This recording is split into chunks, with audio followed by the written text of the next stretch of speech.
I'm Kronicz from the most extreme wrestling, and this is your John Morrison weekly update. Unfortunately, Crystal is sick this week and could not make it. This Jomo Sapien shirt that was thrown to us at a November 2011 edition of SmackDown during a 41-man Battle Royal is no longer available on WWE Shop, or at least the men's shirt anyways. So you know what that means? That means that this very shirt is now a rare item. The Elimination Chamber pay-per-view 2012 took place this past Sunday. It was the very first Elimination Chamber pay-per-view ever to not have John Morrison. And in its place, Kofi Kingston played the role of John Morrison and tried to do a nice little Jomo spot, which was okay, but you're not John Morrison. Love Kofi Kingston, but hey. Hashtag We Love Jomo was trending on Twitter, but not for the reasons that you would probably expect. No, it was for this guy named Joseph Morgan, who I know absolutely nothing about. And he is on a show called The Vampire Diaries, also a show I know nothing about. And speaking of shows I know nothing about, The Walking Dead. Why is this relevant? Well, there's this thing called the AfterBuzz TV thing, where they have a bunch of panel members and guest hosts and celebrities or whatever come on and dissect the episode that just took place. So, for the Walking Dead episode, you had John Morrison and Melina. I knew absolutely nothing about this show, but it actually put me at some sort of an advantage because since I knew nothing about it, I got to analyze John Morrison and Melina's skills to explain everything that's going on so I could understand the thing. And I gotta say, I was never bored watching this. Thing was like 45 minutes or something, and I was watching John Morrison like a hawk, and the dude looked cool. He looked very relaxed. Once again, he looked rested, and he looked intelligent. And that was nice. So, I guess he's honing his skills on the mic. And speaking of honing your skills on the mic, get this. Very soon, I'll be talking about this more next week, but an improv Saturday night main event comedy show. John Morrison is going to be doing a comedy improv. This sounds crazy. Like, I'm afraid for John Morrison because I know that comedy improv stuff, stand-up comedy type of thing, you can get chewed up and spit out. So this dude has got some cojones attempting to do this. Now, I am very interested to see if he can pull this off. This is going to be happening the 25th of February, and we'll, of course, cover that more next week. But, man, I hope that he can pull it off, and if he can, man, I gotta give the dude props on being able to do things on the mic, because that sounds crazy. Now, Trish Stratus was interviewed, and Trish Stratus was talking about the incident going into WrestleMania with John Morrison and Snooki and everything.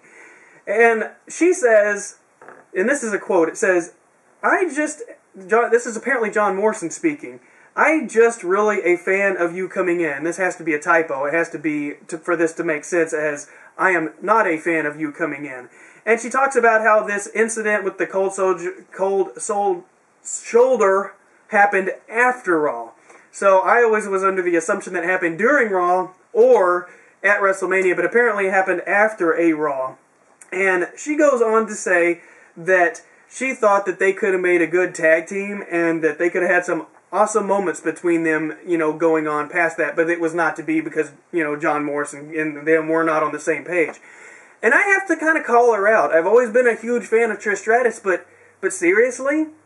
I mean, I don't remember you coming in for an extended period and doing anything. I seriously doubt that a John Morrison and Trish Stratus tag team would have took place or went anywhere or done anything. I mean, it's not like they have intergender tag team belts or anything like that. And I mean, really, what would Trish Stratus add? All the areas of improvement that John Morrison needs, I don't think that any of those areas could have been leveled up by a Trish Stratus tagging along. I'm just saying. But, of course, all this issue goes back to the WrestleMania match and apparently Melina being taken out of the picture and being replaced by Trish Stratus because Trish Stratus was the Tough Enough trainer and they were putting over Tough Enough and putting over Snooki and whatever. Okay, let's move on. Z True Long Island Story 1 year anniversary now on WWE Fan Nation, official WWE YouTube page, and guess who appeared? John Morrison himself, yes, to wish Zack Ryder a happy 1 year. Now, I was asked the question, was this recorded beforehand? And I have to say, no. Because why would they have recorded it beforehand? And if they would have recorded it beforehand, they would have known that John Morrison was not going to be in WWE. And I don't know, that just doesn't really make any sense. If you ask me, this was a new video for the episode, and WWE approved it. So once again, looks like John Morrison is on the good side of WWE, as he remains to be on the good side of WWE because they keep talking about him, and now he's on WWE Fan Nation.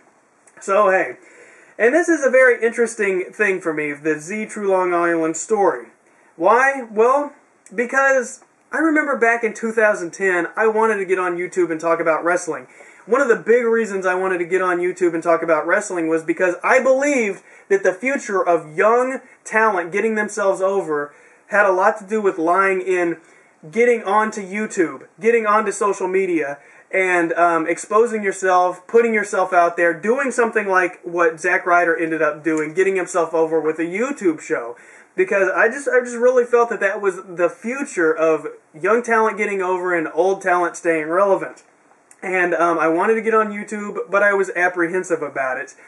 And then after Z True Long Island Story, the very first episode, and I watched that, I realized that my vision, that my thoughts seemed to be correct, and I could totally see Zack Ryder getting himself over. 1 week later, I debuted on YouTube myself, and now it's been a year, and I've been on YouTube for a year, and Zack Ryder is now one of the big stars in WWE. Everybody knows who that guy is.